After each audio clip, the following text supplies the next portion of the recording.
This is the Ozone Radio Show, where we bring you facts, not fiction, by focusing on timely information you can share with confidence, because we value realism, not sensationalism or shock value.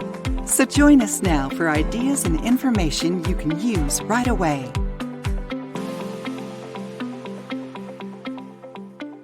This podcast is for informational purposes only. It neither constitutes investment advice, nor is it an offer or an invitation to acquire or dispose of any securities, and should not be relied upon as such. Prior to making any investment decision, a financial advisor should be consulted. Products and services are available in the respective home jurisdictions and only in those jurisdictions where they may be legally offered or obtained. Butterfield Asset Management Limited, BAM, is licensed to conduct investment business by the Bermuda Monetary Authority. Address 65 Front Street, Hamilton, HM12, Bermuda. Welcome to the Ozone Radio Show. I'm your host, Bill Storie of the Olderhood Group, and my guest today is Nick Rilley, who is the Senior Investment Manager and Strategy Analyst at Butterfield Asset Management. Hi, Nick. How are you doing today? Hello, Bill. Very good. Thanks. Good to be with you. Cool. So today we're chatting about the second quarter 2022, the investment review that Nick does every quarter. So we're going to chat about the second quarter review, now. So Nick, once again, this quarter we seem to be focused on inflation and possible recession, but also some interest rate increases have come into play. What's the connection between all of those sort of things? Perhaps maybe not so much the recession possibility, although it does seem to be a possibility. But the effect of inflation and using interest rate increases to soften the blow, so to speak. Yeah, I think that's right. Inflation's been the biggest story really in the world so far this year, and that causes knock-on implications for things like central bank policy, so primarily interest rates. So the best way to think about it really is to kind of step back and think about the last 2 and a bit years since COVID started at the beginning of 2020. So large parts of the world kind of shut down for quite long periods of time. So that was obviously a hugely disruptive economic event. And what policymakers did to respond to that economic risk was essentially throw a lot of money at the problem. So central banks cut interest rates right back down to zero. They pumped a lot of liquidity into the financial system by buying bonds, buying corporate bonds, and then governments as well used their fiscal deficits to really try and support economic growth through the COVID shock. So there was a huge array of programs to help households. So you had stimulus checks in the US, you had support in the UK through furlough schemes. And it seemed to work really, really well. The economy didn't collapse because of COVID, which was great. There wasn't a huge inflation. And then as we got to the beginning of last year, there became a debate around whether there would be some costs to all these stimulus programs, and the cost primarily would come through as inflation. So there was a big debate about whether, inflation was transitory or persistent, how high inflation rates would get, how long they would be with us as the economy normalized. So the big issue that we've had so far this year is that what was kind of inflation that was centered around a small number of areas that were very linked to the pandemic became very broad-based. So I think we can safely say now that central banks are, particularly in the US, in full-on panic mode. So a lot of central bank thinking is centered around what happened in the 70s with double-digit inflation rates and not letting that happen again. Now there is a risk now that is essentially happening again, and they are the institution that is responsible for keeping inflation low. Same with the Bank of England, same with the ECB. So what they're doing now with these high inflation rates is responding by aggressively putting up interest rates. So they've taken their focus away from supporting growth through low interest rates, and they're fighting inflation. Now, to do that, what they're essentially taking is recession risk. They're saying we're prepared to put up interest rates to fight inflation. We're going to slow down growth. We're going to slow down probably hiring in the economy, get people to spend less money to try and control inflation. But that comes with a lot of side effects, some of which are quite painful in terms of financial markets, which we've seen in the second quarter, in terms of just overall economic growth.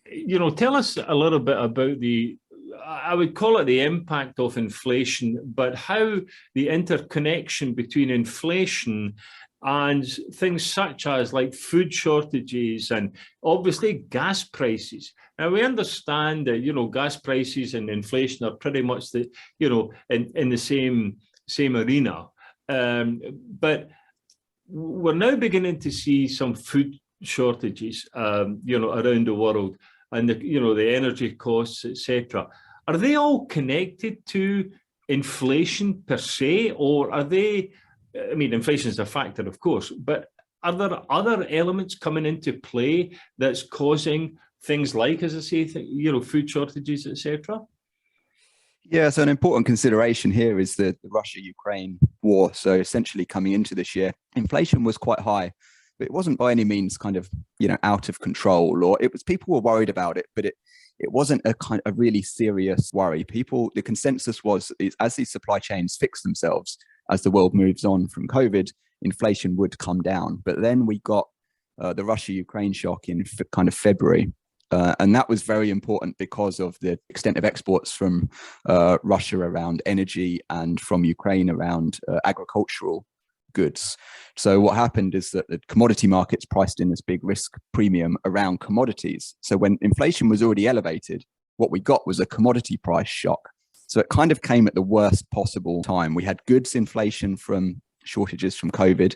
We had services inflation as the world reopened and there wasn't enough labor at, airports and, train stations. And then we added a commodity shock on top of that. So we're allowing an inflation risk on another inflation risk. So that's really hit things like food prices. And these things take a while to feed through into the system. So when, the price of wheat goes up, it doesn't mean that the price of bread is going to go up the following week. In the US, that gap is relatively short. But in Europe, sometimes you only get price increases at supermarkets maybe once a year when they do their pricing reviews.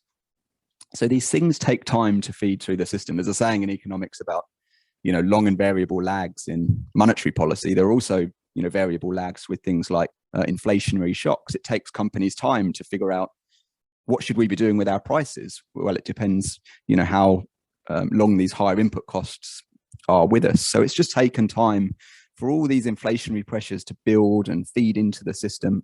They are very much linked, and Russia-Ukraine has made a difficult situation worse. But there is some potential good news out there. So things like agricultural commodities have actually been falling in price over the last 6 weeks or so. So that does kind of bode well for the future, but it doesn't mean that food prices are going to fall, next week, because as I was saying, that these things take time. And there are things like logistics, which have been had price input pressures. Labor costs have gone up. So for, farmers, for example, if they want to hire labor, they're going to have to pay higher wages. So there are all these pressures that have built, and they are very much linked. Yeah, I think the problem is, of course, the general public, you sort of believe this idea that there's a switch. You just switch it on and you just switch it off. But that's not the case. The lead time between, as you say, the impact of one thing, it could take, days, weeks, months, in fact, maybe years in some cases, to work its way through the economic system. And then, of course, the interconnectivity between one country versus the other country, that impact, is something that I think sometimes we forget. We kind of live in our own country, so to speak, and don't pay much attention to what's happening in, the US, for example, or, look at the Netherlands at the moment. And, a lot of problems in the Netherlands. Germany's having, a lot of issues, sort of thing. But anyway, earlier on, you chatted about the equity markets. Let's turn our attention to that, Nick, if we can, because I think the second quarter has been another tough quarter for the equity markets and market valuations, etc. But there is one aspect of this, and I'll get you to talk about that in a second or two. But if I could just intro into this point, that it seems surprising, but that corporate earnings and earnings estimates seem to be on the increase. It seems to be fairly strong, but that doesn't seem to be reflecting itself in the actual valuations on the market. The share prices has gone down, hasn't gone up, sort of thing. So what's kind of happening in the equities market? Yeah, that's an interesting dynamic that we've seen this year. If you think about kind of stocks as two elements, there's corporate earnings, and then there's the multiple that investors are prepared to pay for that stream of corporate earnings. So generally, what happens is that analysts have a fairly good handle on, what corporate earnings are going to be, but predicting what multiple investors are prepared to pay is very, very difficult. It's more of an art than a science, and no one can really kind of work out what drives it, because it's driven by different things, and often it's sort of kind of humans and fear and greed. But there is a link between interest rates and what multiple investors are prepared to pay. So if you think about, I don't know, the S&P, for example, trading at something like 20 times earnings roughly at the beginning of the year, but interest rates were very low. What's happened in the first 6 months is that as interest rates have gone up, so 2-year treasuries, for example, are sort of closer to 3% than 75 basis points where they started the year. So that multiple on the equity market has come down. So it's come down quite substantially. So from 20 times closer to 15, 16 times. But as you say, the corporate earnings have actually held up quite well. So part of that is that this issue of inflation is actually quite good for some sectors of the stock market. So the energy sector, for example, if you look at corporate earnings within the energy sector, they've been upgraded substantially so far this year. So while some sectors, like consumer discretionary, which get squeezed because real incomes are under pressure, you might be seeing earnings downgrades in those sectors, but so far that's being made up for by upgrades in the energy sector. So that is interesting. But the challenge is that the last few weeks, what we've seen really is some of these estimates have started to come down. So I think there is part of it is a lag. And analysts have been too kind of pessimistic on corporate earnings throughout COVID, because, you think of a bank and you've got the economists at the bank who's very bearish because of what's happening with COVID. So the analysts have been lowering their estimates, and actually corporates have been doing really well through COVID because of all this stimulus that's gone into the system. Whereas now they're left in a position where they don't actually want to cut earnings because they've been too low for 2 years. So they're reluctant. So they're looking to companies to give them guidance. But because of all the uncertainty, corporates are a little bit more reluctant to give guidance. So there was one of the big home builders in the US, for example, a few weeks ago, and he said that providing earnings guidance seemed more like guessing than guiding at the moment because of all the uncertainty. Yeah, and of course, I guess you get into that sort of dichotomy between what's good for the public, the buyers, if you wish, and what's good for the shareholders. Higher corporate earnings, in theory, at least, results in higher corporate, dividends and stuff like that. And on the other hand, as we've seen in the energy sector, gas prices, particularly I was going to say particularly in the US, but that's not true. I think it's around the world, have gone up and up and up and up. And of course, the argument is that the gas companies are just milking the system, etc. Now, that moves us over into a political discussion, which we don't want to do, sort of thing. But the fact remains that, again, I go back to my interconnectivity. Everything's connected. The knee bone is connected to the hip bone stuff. And I think a lot of people miss that. And this idea of predicting the future of markets, even in the short term, I think even for the best analysts is a particularly difficult thing at the moment. But let's move on to fixed income, the fixed income markets.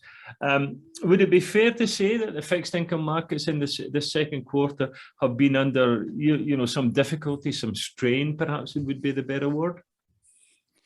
Yeah, that's right. Yeah, it's been a really, really difficult quarter and first 6 months of the year for fixed income. So we've seen some losses that were as bad as anything we've seen since the 1970s, which is a very long time in terms of history of the bond market. So it's been painful, and the reason for that is linked to the outlook for interest rates. So the bond market was actually relatively sanguine last year about, inflationary risks and the need for central banks to put up interest rates. The bond market didn't think that there was going to be this big, move upwards in interest rates. But as these inflationary pressures built, as the Russia-Ukraine war led to a commodity price shock. So the bond market essentially tries to predict what's going to happen in future with interest rates. So as they've priced, central banks have guided the market to or they started out by increasing interest rates, and then they've kind of guided the market towards future interest rate rises as well. The bond market has priced that in. So pricing that in essentially means higher yields, which means lower prices.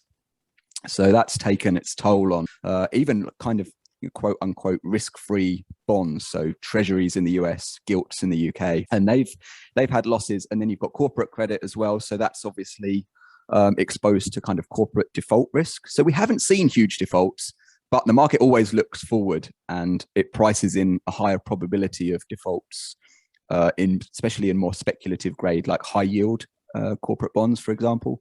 So some of those were down double digits in the second quarter. So pretty hefty losses in the bond market. But the good news is that yields are now higher. So if you are investing in bonds today, your outlook for returns is that much better because your starting yield is higher. But yeah, it was a painful period. Nick, just a quick wrap up, if I could, please.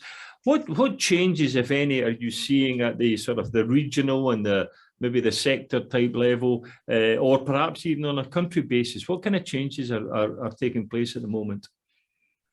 Yeah, so it's interesting. So historically, regions were quite important. So whether a company was domiciled in the US or Europe was kind of a very important factor in its relative performance. But what we've seen, through globalization, through trade linkages and financial linkages, that the actual sector has now become far more important. So whether a company is a technology company or a consumer staples company is more important than whether it's domiciled in, the UK, the US or Europe. So what we have seen though is, the US is more insulated from a commodity price shock than Europe because of all the natural gas that Europe gets from Russia.